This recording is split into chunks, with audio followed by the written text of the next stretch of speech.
My name is Dan Prinzen, Executive Director of the Wassmuth Center for Human Rights. Thank you for joining us today for this very exciting moment as we launch the construction of the Philip E. Batt Building, housing a one-of-a-kind human rights education center within the footprint of a one-of-a-kind human rights memorial.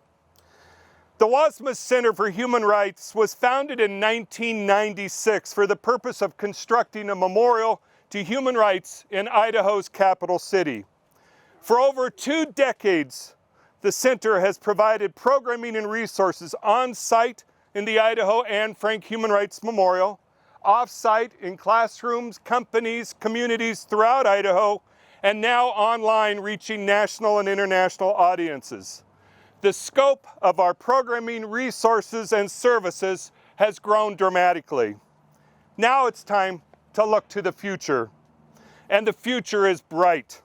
As we explore new ways to better serve Idaho's classrooms and communities and meet the demand, our resources, technology, and facilities must grow too. We look forward to bringing all aspects of daily operation and programming into one comprehensive education center. Core to the center's work, we strive to foster a climate and culture of upstanders who embrace respect, compassion, equality, and justice for all. Etched into the stone of the memorial, Margaret Mean reminds us, never doubt that a small group of thoughtful, committed citizens can change the world. It's the only thing that ever has. A small group of thoughtful, committed citizens. We are the Wassmuth Center, not because Bill Wassmuth or the Wassmuth family purchased naming rights. We are the Wassmuth Center for Human Rights because we are inspired to carry Bill's torch to stand up and speak out against hate and discrimination.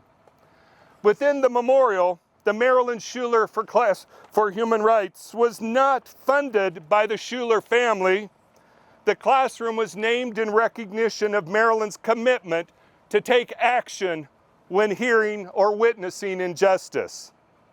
Today, we launched the construction of the Philip E. Batt Building not because he was a former governor of Idaho or that the Batt family donated for the naming rights. The Philip E. Batt Building will stand in recognition of one who both personally and professionally is committed to human rights.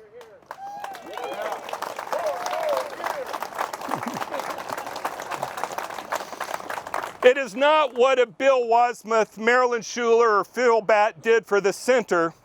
We recognize those who have done so much for the state of Idaho.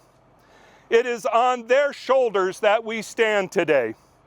As President Kennedy once so eloquently stated, let the word go forth from this time and place to friend and foe alike that the torch has been passed to a new generation. As a private citizen, Phil Batt resigned from the Elks Club over a whites-only policy. As a state senator, he sponsored the creation of the Idaho Human Rights Commission. He voted for the ratification of the Equal Rights Amendment and voted against rescinding the ratification when it came before the legislature.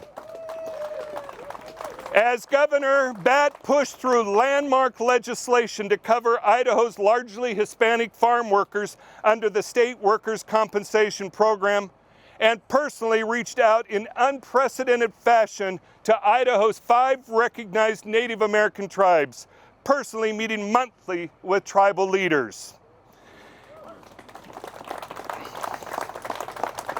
He publicly stated that private militias were unnecessary and in some cases unwelcome, condemning any group which meets for the purpose of inciting violence against anybody or inciting racial hatred or bigotry. In a guest opinion advocating for add the words, Philip E. Batt wrote, and I quote, "I would like to have somebody explain to me who is going to be harmed by adding the words to our civil rights statutes prohibiting discrimination in housing and job opportunities for homosexuals." And as he concluded, "Oh, I forgot, that might hurt the feelings of the gay bashers." Though I could continue with countless other examples, let me conclude by quoting Governor Philip E. Batt in his own words: "Of all of mankind's baser modes of behavior, I believe that racism is the worst. It is the prime cause of a majority of wars. It causes fistfights, murder, and fear. Perhaps worse, it causes millions of people to live in degradation and hopelessness." Today, we launched the construction of the new Wasma Center for Human Rights to be a beacon and light in times of darkness. For as Anne Frank wrote in her diary, there is hope. Governor Philip E. Batt, in recognition of your leadership and courage to stand up and speak out against the forces that would divide us, the Wasma Center for Human Rights is honored to be housed in the Philip E. Batt building.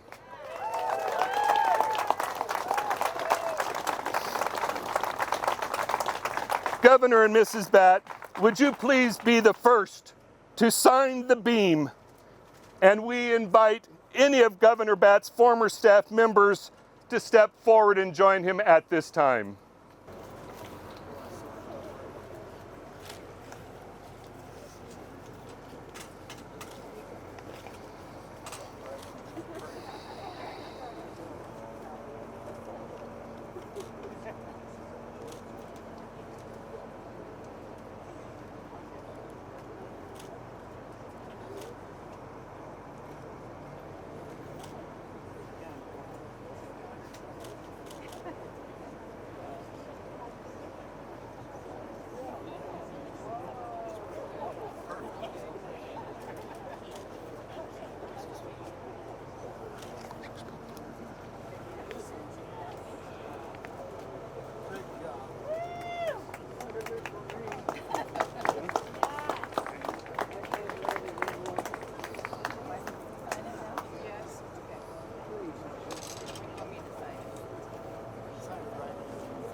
As we continue this morning,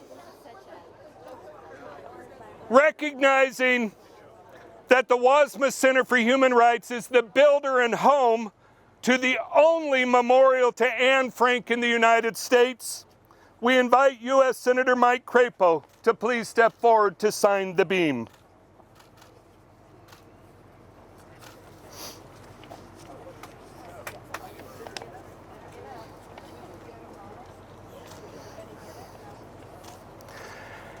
Recognizing that the state of Idaho classifies the Idaho Anne Frank Human Rights Memorial as an open-air museum, and that the WASMA Center for Human Rights is its educational arm, we invite Governor Otter, Senator Winder, Senate Speaker Bedke, and former Secretary of State Yesurza to sign the beam.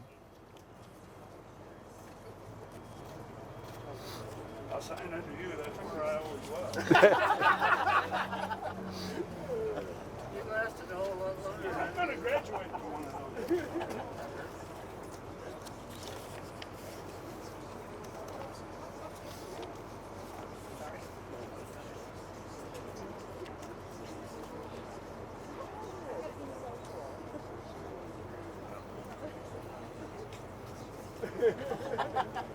I thought you'd just make an X.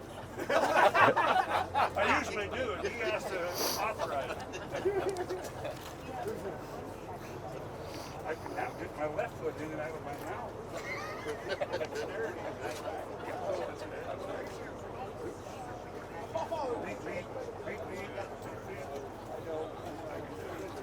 I just got four-wheel drive.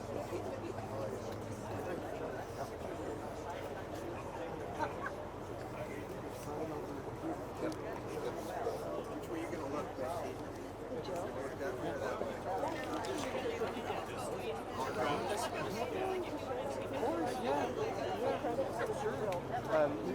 Your email so the same. Okay. May I notice the governor just came up? Okay, thank you. Recognizing that the memorial and the center have been rooted for over 25 years in District 19, Senator Melissa Winthrow, Representative Lauren Nicochea, and Representative Chris Mathias, would you please step forward to sign the beam?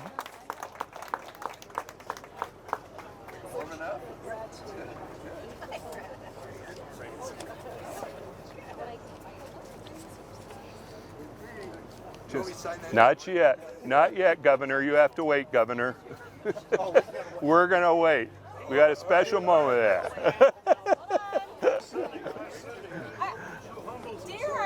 Dear, I'd be so excited that my governor has to wait For me. Oh my goodness. This area open, we'll sign over. Were you over here? Okay.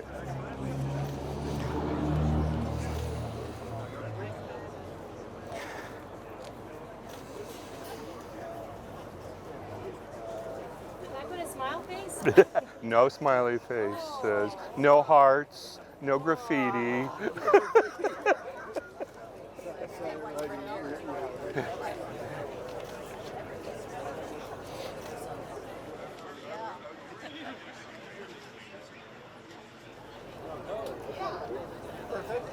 Oh, good. Thank you, Dan. Thank you.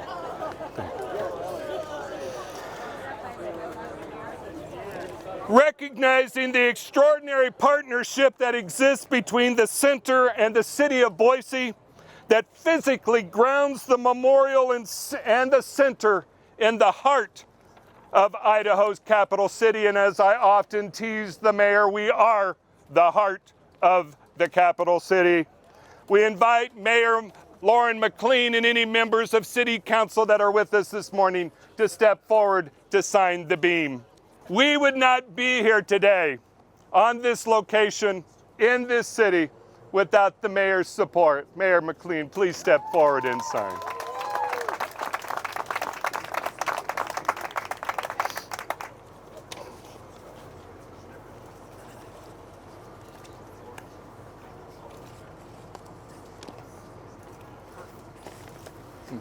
Thank you, thank you. And as he is patiently waiting and with no further ado, recognizing that we come together, and please all join me in proclaiming, not in my town, not in my state, Idaho is too great for hate. Governor Brad Little, would you please sign the beam and say a few words? Thanks, Dan.